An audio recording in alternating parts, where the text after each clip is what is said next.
My name is Noel, I'm a psychotherapist. Welcome to my YouTube channel. Do subscribe while you're here for watching this on my YouTube channel.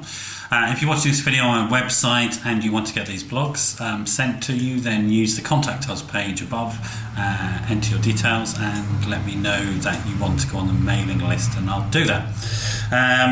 These blogs are meant to be sort of useful and helpful, so I really appreciate feedback on whether they are or not. Positive or negative feedback is great. Any feedback is useful really to help me improve the service to you. They're designed to be helpful, sort of free services to help you think about sort of common psychological issues and the sort of self-help stuff you might be able to do yourself and where you might need to get professional help. Today's video and the next one that I do, there'll be two in this series, are prompted by a young woman who contacted me through my Facebook page. She's 15, she's experiencing sort of bullying at school. It's very brave of her to reach out. I've encouraged her and let her know where she needs to go for extra help. She has difficulty talking to her parents about the experiences she's having. But she does have some other professionals in her life who she can go to and talk to about her experiences. So she's gone to do that. I'm going to keep her anonymous, obviously, at her request, and because I would anyway. But this video is in response to some of the issues that she brought up. She asked me if I would do a video about bullying in school and the sort of impact that it has on people, raise awareness of that. So I'm doing that. Thanks very much. You're very brave for contacting me, so well done. And I guess that's one of the sort of take-out messages I want you to get from these two videos. The first one will be about bullying in school, and the second one I'm going to do about cyberbullying. And the take-out message is teach your children and the young people that you know or care for how to ask for help. Ultimately, we can't stop bad things happening to our kids, but we can give them the skills that they need to go and find the help that will help them stop the issues from happening, or get professionals involved that will stop the issues from happening. That's the most sort of important lesson, help-seeking behaviour. Never blame your kids if they tell you about something, just simply thank them for letting you know. And I thank you, the girl who contacted me, for letting me know and trusting me in that way. So some of the common signs, symptoms and effects of bullying, both on the person being bullied, the children who may witness it, the bully themselves and the school environment, is what I'm going to go through in this video. Plus, so signs and symptoms, because sometimes it's very difficult to tell what's going on and the impact of that. Plus also some of the things that you might be able to do as a parent or carer if you suspect your child is at risk of being bullied or is being bullied. So what are some of the things behavioural changes that you might see? Depending on the age of the child, it may or may not be easy to see these behavioural changes. And bullying can happen at any age, it really can. It's very sad, but it's a fact. It can go through the whole of school life. So signs and symptoms are also changes, really noticeable changes in your child's behaviour. Now, I say that in full knowledge that children are changing all the time and their behaviour is changing all the time. But what I mean is a sort of relatively noticeable extreme from one to the other. These extreme changes are sort of signs that there might be a problem. Not signs that there are, but there might be a problem. So if your child is happy-go-lucky, for example, and suddenly they become very withdrawn, then that's a sign that something may well be happening. Depending on their age, it might be just life cycle changes, and nothing that's sort of more significant than that. Nothing sinister is going on. But the sorts of things that you might begin to notice is that their belongings, your child's belongings, the child's belongings become lost or damaged. And you begin to notice, your bag's ripped, why is that? Or your books are damaged, or where's your phone? Oh, you've lost your phone again, your phone's broken, that sort of thing. You begin to notice sort of that all these accidents happening to the child in your life, your child. That may be a sign that bullying is happening, that property is being stolen or destroyed by a bully. Unexplained bruises or physical injuries. Suddenly your child becomes accident prone and they're coming home and they're telling you that they're falling over a lot or hurting themselves. And again, these things may not happen in a big rush, but it may be that you've noticed over the last couple of months that there have been 3 or 4 incidents when there were none. So again, that might be something, particularly, you know, long limb injuries, where somebody may have grabbed them around the arms and shake them and hold them, or around the neck and stuff like that. Those are particularly sort of telltale signs, or damage around the wrists, where they have their hands held beside them, things like that. Sorry if this is a bit triggering, this video, but I guess you need to know the information. So apologies if that seems a bit graphic. I mean, what we're talking about is a very difficult subject, but I'm going to do it because I think it's important. Suddenly they maybe start to get ill. That's a very classic one, isn't it? So a whole series of illnesses that they don't want to go to school because of aches and pains or headaches or sickness, and again, you know, you need to be sort of thoughtful about this. Maybe something else is going on, life, body changes and so on. That needs to be the conversation going on. Not doing so well at school if they had been doing well, or sort of getting reports of behavioural problems at school from teachers. If your child had normally been well behaved, rather than tell them off and going, you're being bad at school, what's going on? This is not normal for you. Asking for or stealing for money. Bullies often demand cash from children that they're bullying. So they may be in fear and need to get this money to go and pay the bully, so that they don't experience being assaulted or shamed, or whatever the sort of strategies and tactics the bully is using.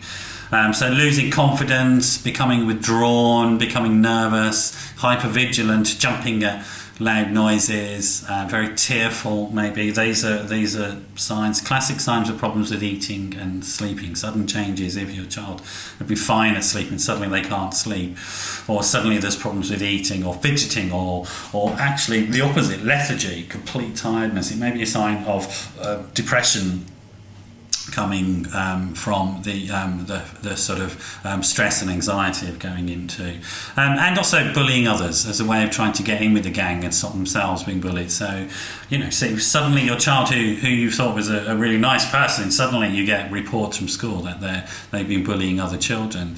Don't immediately jump in there and start telling them off. I mean, I just listen to what's going on with them, find out if actually they've done that as a survival strategy to avoid a gang getting them, for example. So just things to notice are, you know, they become withdrawn, sudden behavioural changes, anxious, clingy, depressed, aggressive, sleeping and eating. With young children, wetting the bed might become a symptom. Changes in eating habits or eating disorders, or self-harming, cutting themselves, scratching, banging their head against the wall, having nightmares, difficulties sleeping, and feeling better, wanting to be better off dead, or some sort of suicidal thinking. These are signs that there's a problem. If you're getting all of those, there is a very serious problem going on. But you may get 1 or 2 or 3 or 4 of those signs and symptoms. Those are the types of things to look at. What are the impacts of bullying then?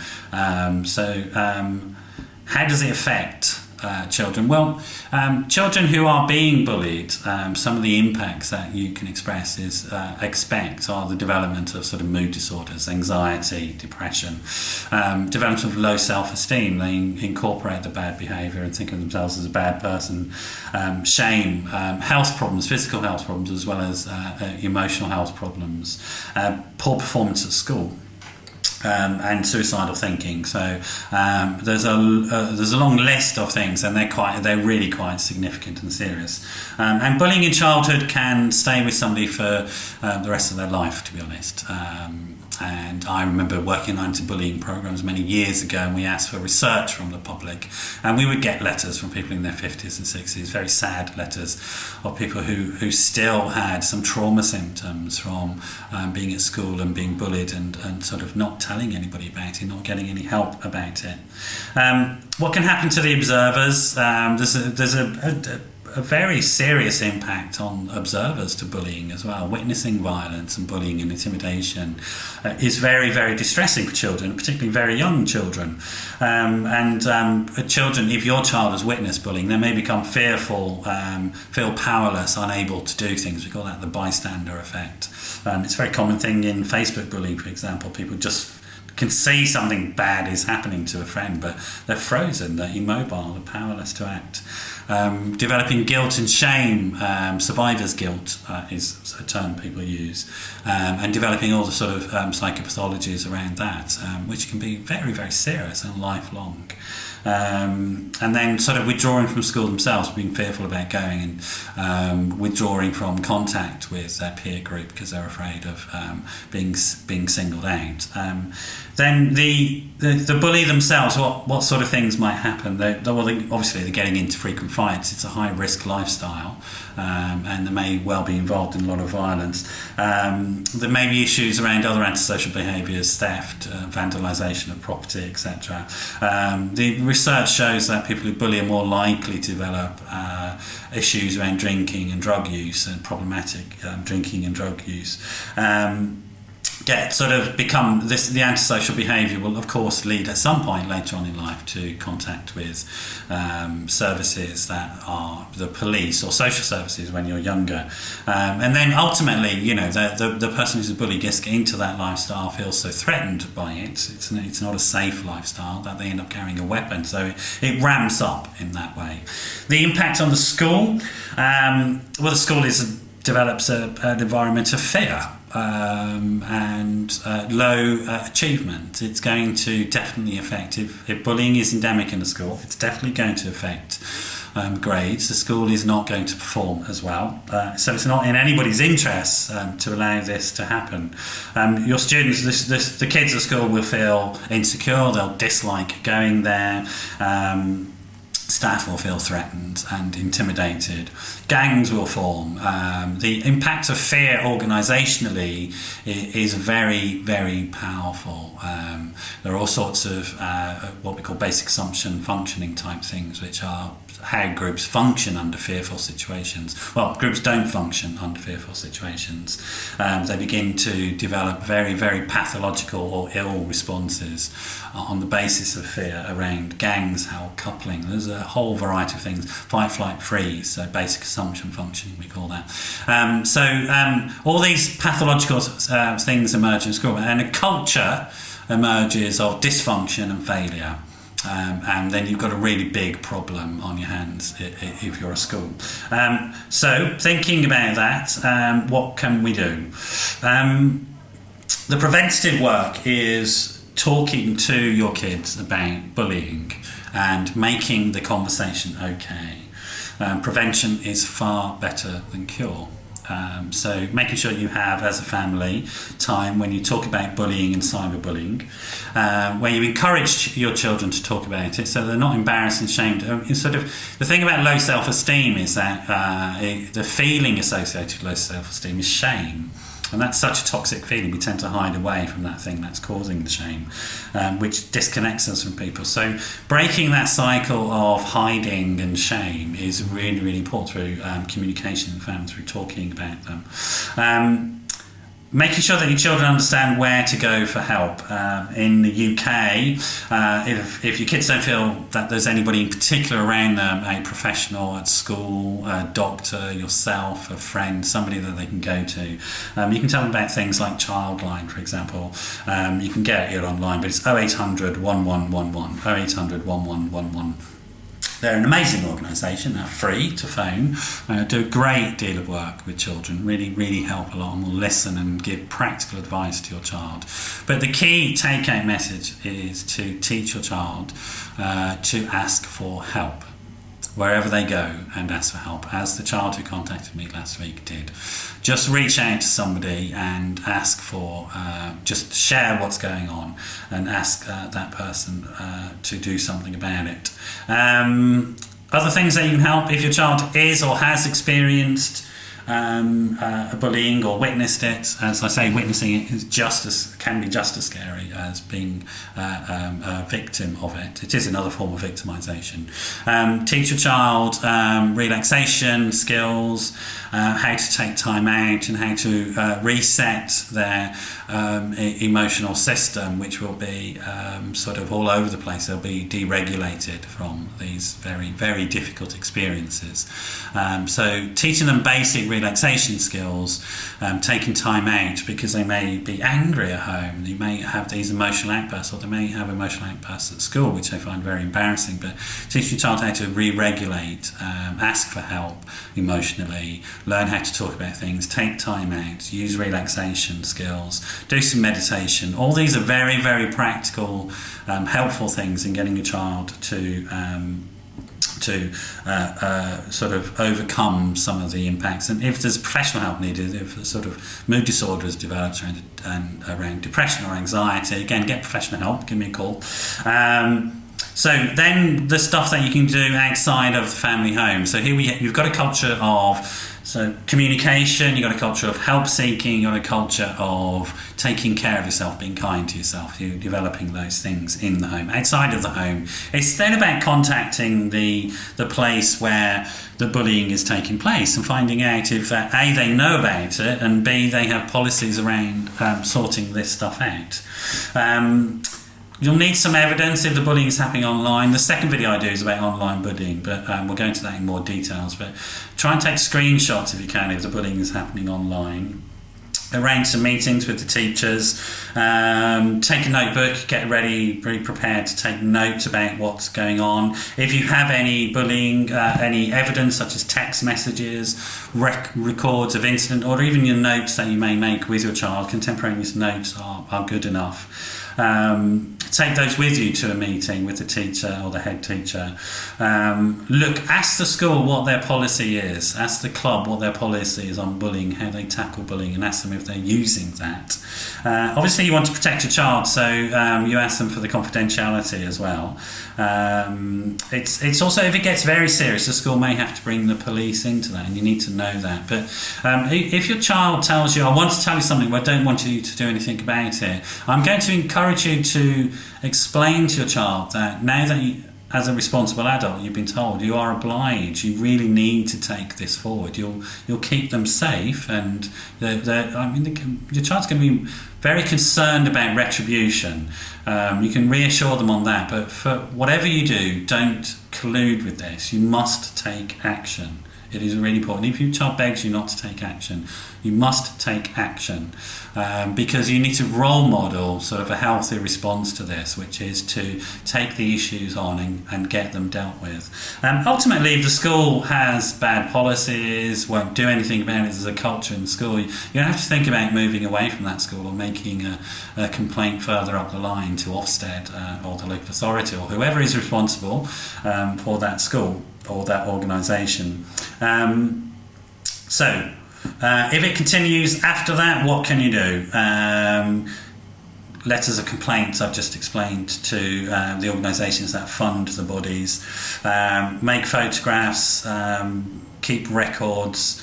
If the organisation won't take it forward, the individual school or club, you take it to the larger body, the local education authority, or you may have to go and contact the police yourself and get them involved. Department of Education is also a good organisation to get hold of if you're not getting sort of the response that you would expect at a more local level. But don't give up, is what I'm saying. There are various layers of organisation that you can go through. Ultimately, if nothing's happening, you go to your MP and you get them involved. And that often will have quite a strong impact. An MP is unlikely to ignore, if you have some evidence, they're really unlikely to ignore you, particularly if you can show that you went to the school, you went to the local education authority or the funding body responsible for that school, if it's a free school, etc. And you've tried all these formal methods, but you've not achieved anything, and you've got the records of doing that. Ultimately, if you take it to your MP, you'll see action pretty quickly after that, I should imagine. I wouldn't go straight there. Give the school an opportunity. So I hope that's useful. It's a very sort of There's a lot of information in that video. I'll sort of bullet point the information underneath of it. The next video, as I said, will be about cyberbullying. I thought it's a specific issue that I didn't want to include into this video because there's a lot more information around that to give to you. I hope that's useful. Please do give me any feedback on the content of the video or the website that around this topic, that what you think about the information, and also maybe share some of your experiences as a parent, or even if you've experienced bullying yourself. You can keep it anonymous and just email me. I'd be, it'd be good to hear from you.